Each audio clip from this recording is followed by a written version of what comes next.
उसका जीवन कच्ची मिट्टी हर सांचे में वो ढलती है। हो उसका जीवन कच्ची मिट्टी हर सांचे में वो ढलती है। देती है जग को जियारा, खुद बाती बन जलती है। अपनों के नाम वो कर जाती है।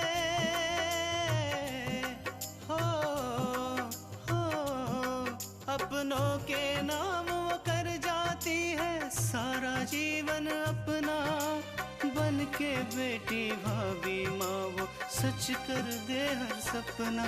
सुकन्या सुकन्या सुकन्या हमारी बेटियां।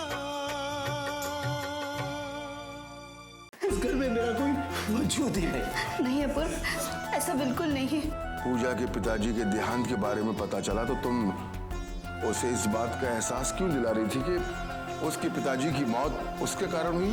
पूजा ने ये क्या कर दिया? पूजा तो पहले से ही ऐसी थी माँ। उसे ना तो रिश्तों का ध्यान रहता है और ना ही बड़ों का लिहाज। अच्छा हुआ बहन जी कि आपसे बात हो गई, मेरा मन भी थोड़ा हल्का हो गया। मैं आपको फोन करती रहूंगी बहन जी, और आप बिल्कुल फिक्र मत कीजिए।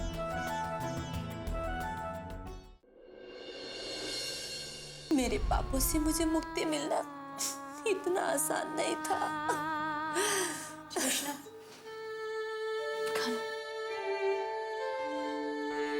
माँ जी। कल्याणी, चलो खाना खा लो। नहीं उमा, मुझे भूख नहीं है, तुम सब खा लो। आंटी जी खा लीजिए। अगर आप नहीं खाएंगे तो हम सब भी नहीं खाएंगे।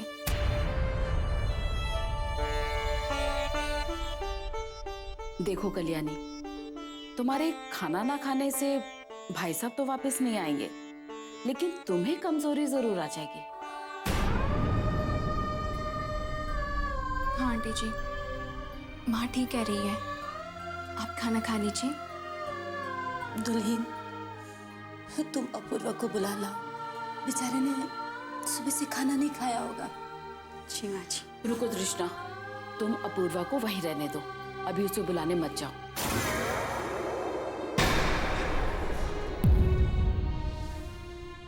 देखो कल्याणी, अपूर्वा पूजा की बातों से बहुत नाराज है और अंदर से गुस्सा भी है।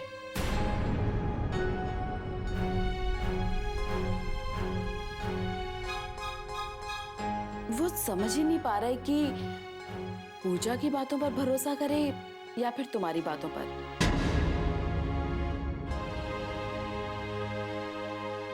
उसे कुछ देर के लिए अकेला छोड़ दो, वो ही अच्छा है। लेकिन उमा, अपने बच्चों को खिलाए बिना एक निवाला भी मेरे अंदर नहीं जाएगा। मैं एक काम करती हूँ, बिंदिया के हाथ खाना मैं अपूर्वा के कमरे में भिजवा देती हूँ।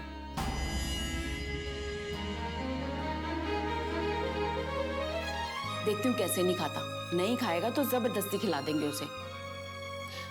तृष्णा, तुम कल्याणी को खाना खिला दो, नहीं तो ये ऐसे ही बैठी रहेंगी। चल बिंदिया। हाँ माँ।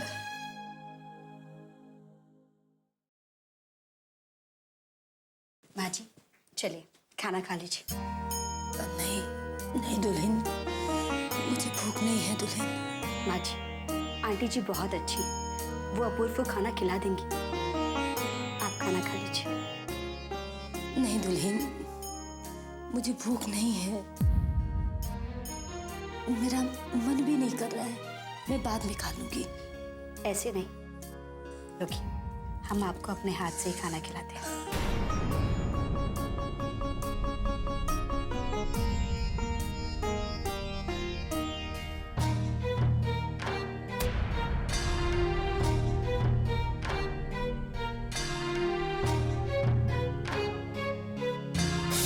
घर में तो कुछ खाना है नहीं।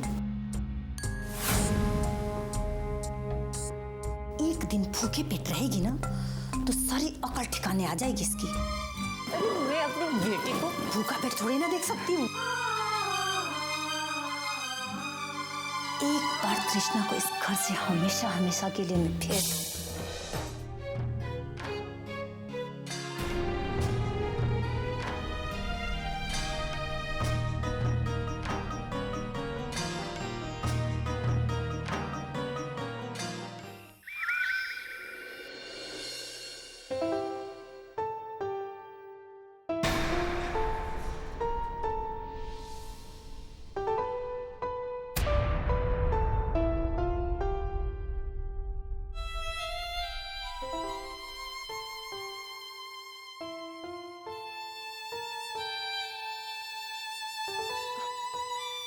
विशाल,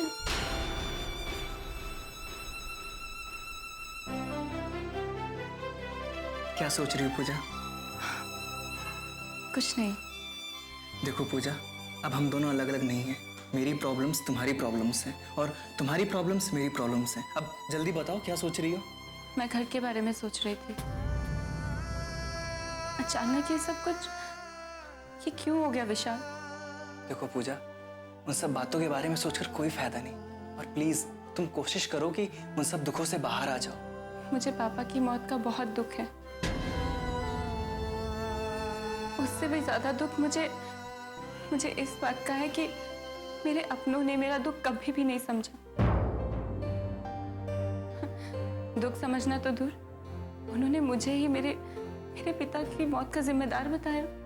देखो पूजा, कोई किसी की मौत का जिम्मेदार नहीं होता, सब ईश्वर के हाथ में होता है। और रही बात तुम्हारे अपूर्वा भैया की, तो उन्हें एक मौका चाहिए था हमें गलत ठहराने का, सो उन्हें मिल गया। मुझे तो ऐसे लगने लगा है कि वो मेरे अपने नहीं है, पराये लोग हैं। उनसे मेरे खून का कोई रिश्ता नहीं। देखा था ना आपने कैसे भैया ने मुझे घर से निकल जाने के लिए कहा था। मुझे तो लगता है कि जो कुछ भी भैया ने किया ना विशाल, वो भैया नहीं करना चाहते थे। तृष्णा भाभी ने उनसे ये करवाया। उन्हीं का दिमाग होगा इन सब के पीछे। पर विशाल, मैं भाभी को इस बात के लिए कभी माफ नहीं करूंगी, कभी भी नहीं। तुम देखना, मैं उस घर में जरूर वापस जाऊंगी और भाभी को घर से जरूर बाहर निकालूंगी। देखो पूजा, तुम जैसा चाहोगी वैसा हो। मैं हर कदम पर तुम्हारे साथ हूँ।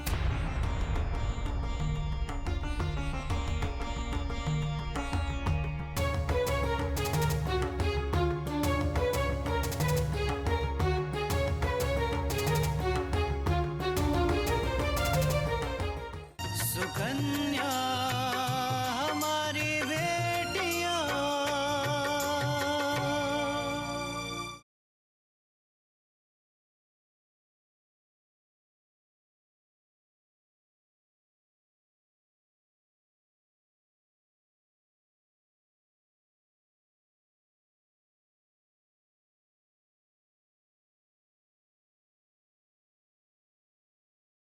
सुकन्या हमारी बेटियां।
कृष्णा, अपूर्वा के लिए चाय ले आओ। कोई जरूरत नहीं। मैंने उमा आंटी से कह दिया, वो मेरे लिए चाय और नाश्ता बना। अपूर्वा, मुझे तुमसे कुछ बात करनी है। लेकिन माँ, मुझे आपसे कोई बात नहीं करनी। तुम इतने निष्ठुर हो गए हो, हाँ, कि अपनी माँ की बात भी सुनना नहीं चाहते। क्या बात सुनो आप? इतना बड़ा सच तो मुझसे छुपा के रखा। आप क्या बताना चाहते? अपूर्व, एक बार माँ जी की बात तो सुन लीजिए, उन्हें आपसे कुछ कहना है। कृष्णा, मैंने कहा ना, मुझे इनकी कोई बात नहीं सुननी। और कृष्णा, तुमने भी मुझसे सब कुछ छुपाया, कभी सच नहीं बताया, और आज इनकी तरफदारी कर, इनका पक्ष ले रहे हो तुम। अपूर्व, कृष्णा से कुछ कहने की जरूरत नहीं। जो कुछ भी कहना है मुझसे कहो। क्या कहूं आपसे? आपने तो कहने सुनने के लिए कुछ छोड़ा ही नहीं। माँ, आपसे बात करके तो मुझे ऐसा लग रहा है कि मैं एक अजनबी से बात कर रहा हूं।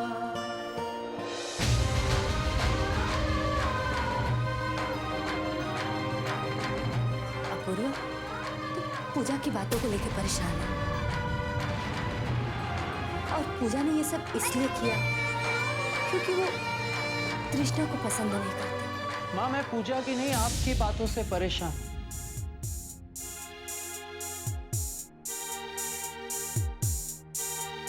कल जब आपने मुझसे कहा कि आपने तृष्णा को इस घर से निकालने के लिए न जाने क्या क्या किया, तब मैं हैरान हो गया, और तब मुझे पता चला कि पापा ने इसका पक्ष क्यों लिया।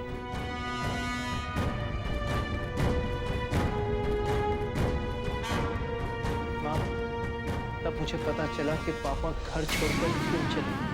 मैं ख्याल हुआ कि मैं अपनी गलती मान चुकी हूँ, और इसके लिए मैंने कृष्णा से माफी भी मांग लिया है। ठीक है माँ, कृष्णा ने तो आपको माफ कर दिया, लेकिन पापा का कैसे मांगेगी आप पापा से माफी?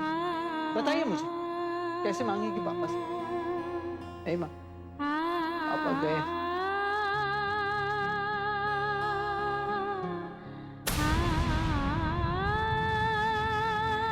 पूरी जिंदगी माँ अपने पापा को सिर्फ दुख दिया, कभी उनकी इज्जत भी नहीं।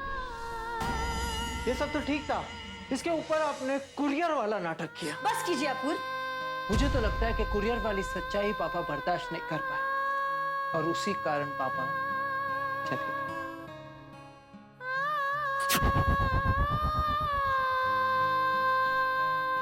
हाँ, आपने पापा की छाती, आपकी वजह से पापा चले गए।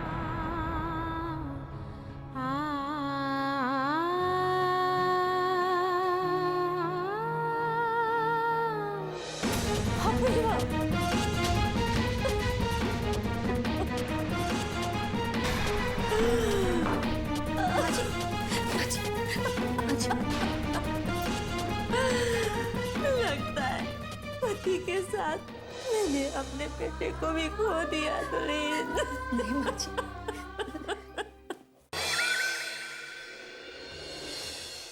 अरे लाइए माँ जी, मैं कर देती हूँ। नहीं छोटकी बहू, जब तक रसोई पूजन नहीं हो जाते ना, और जब तक तुम मीठा बना के ना खवा दो, जब तक तुम खाने और नाश्ते में हाथ नहीं लगा सकते। ठीक। रुको पूजा।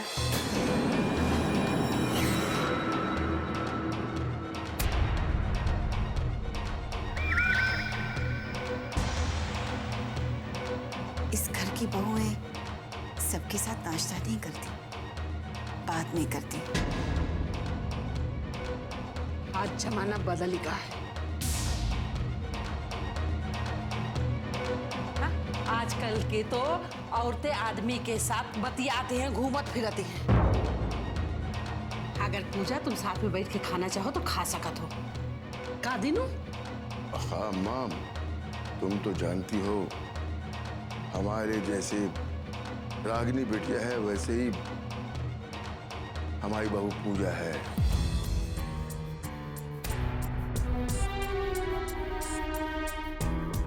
अगर तुम इजाजत देती हो तो बैठ जाए पूजा हमारे साथ। दादी, अगर समय इतना ही बदल गया है कोई नियम वहाँ पे भी लागू होना चाहिए ना।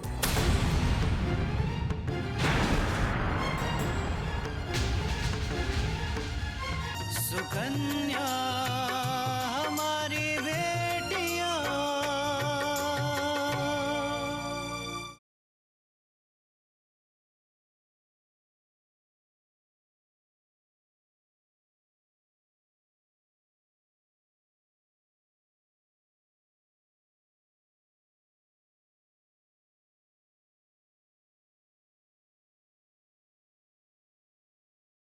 सुकन्या हमारी बेटियां। दादी, अगर समय इतना ही बदल गया है तो ये नियम वहाँ पे भी लागू होना चाहिए ना।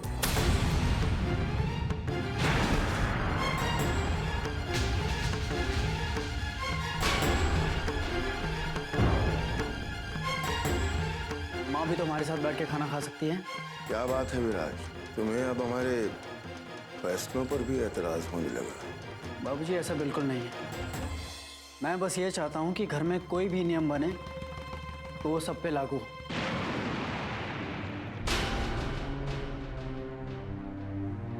किसी के साथ किसी तरह का भेदभाव ना हो, बस।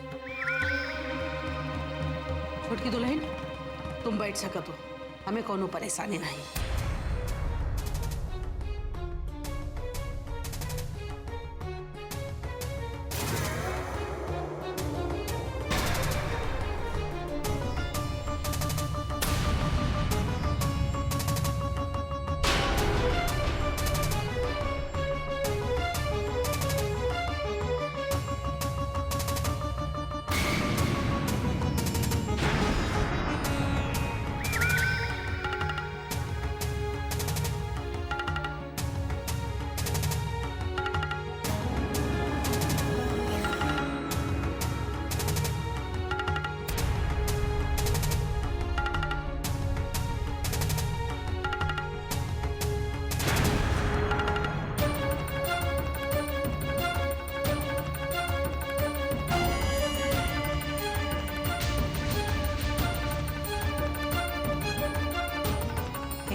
हम माँ जी के साथ ही नाश्ता कर लिया करेंगे। शायद जेठ जी को मेरा यूँ आप लोग के साथ बैठना अच्छा नहीं लगा।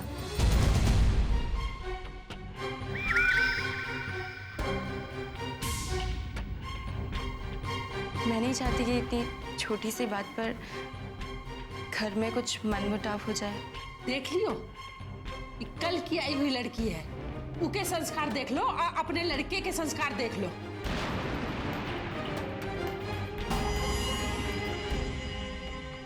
बीच से नाश्ता छोड़ के उठ के चला गया है, होनो पड़न की इज्जत नहीं। अम्मा जी, हम विराज को समझा देंगे। तुम क्या समझाओगी? जब समझाने का समय था तो लाड प्यार से बिगाड़ दिया उसे। अब क्या समझाओगी तुम? जाए दीनू, समझावे से कोनो फायदा ना है।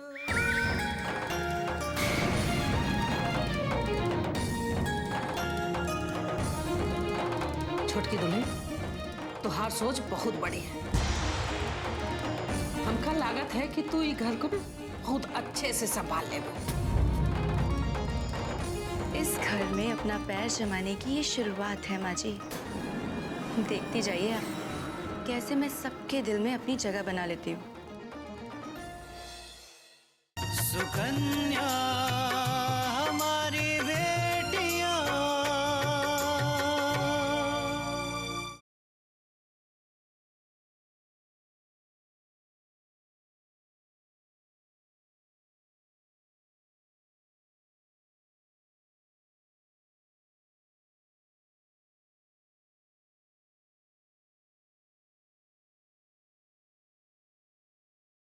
सुकन्या हमारी बेटियां।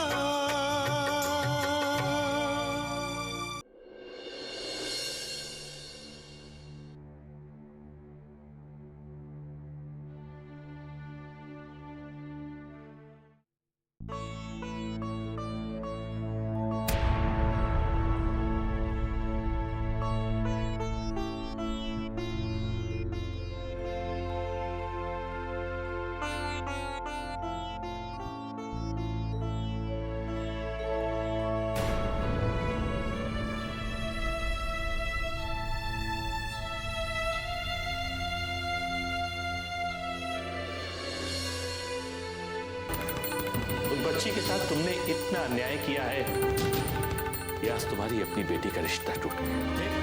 अब मां से नहीं, मुझसे बात करिए, मुझसे। और रही बात पूजा की शादी की, तो वो मैं देख लूंगा, आपको बीच में पड़ने की जरूरत नहीं।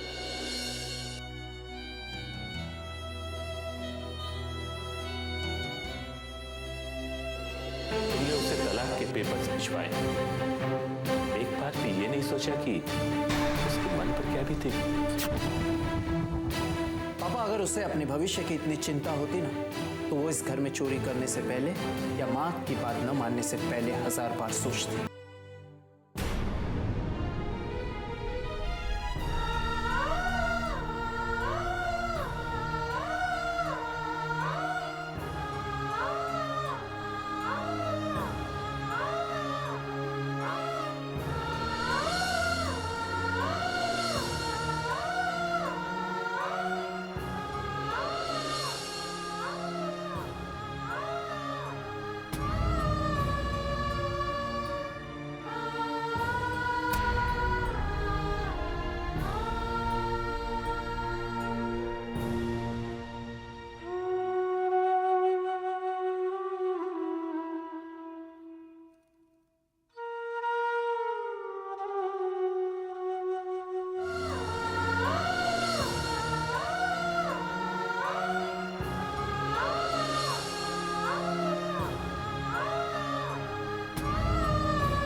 बाबूजी की याद आ रही है।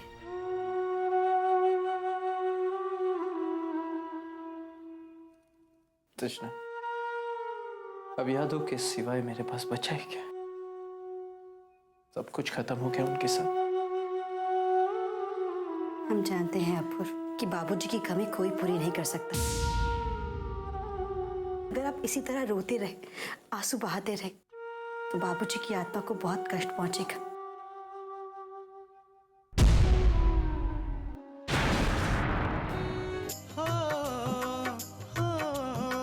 अपनों के नाम वो कर जाती है सारा जीवन अपना, बन के बेटी भाभी माँ वो सच कर दे हर सपना। सुकन्या सुकन्या